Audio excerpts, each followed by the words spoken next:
தாயே, நான் ஏன் அனாதையா இருக்கேன்? சமயபுரம் அம்மன் பதில் சொல்றா, கேளுங்க. என்னது, நீ அனாதையா? இந்த வார்த்தை உன் வாயிலேருந்து எப்படி வரலாம்?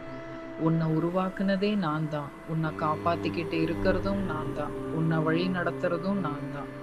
யாரும் உன்னை புரிஞ்சுக்கலன்னு நினைக்கிறையா? நீ ஒவ்வொரு தடவை சும்மா உட்காந்து அழறப்போ நான் உன் பக்கத்துல தான் இருக்கேன். உன் கஷ்டம் எனக்கு தெரியாம போகுமா? நீ இழந்ததெல்லாம் நான் பார்த்துருக்கேன். ஆனா நீ அடைய போறத இன்னும் நீயே பார்க்கல. யாரும் உன்னை நேசிக்கலன்னு நினைக்காத. நீ விழுந்தா உன்னை எழுப்ப நான் இருக்கேன். உலகமே உன்னை விட்டுட்டாலும் நான் உன்னை ஒருபோதும் விட்டுட மாட்டேன்.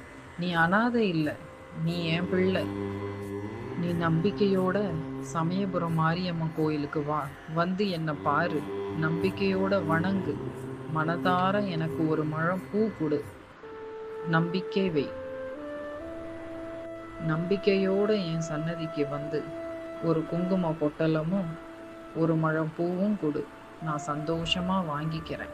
உன் கவலையெல்லாம் அன்னையோட போயிடும்.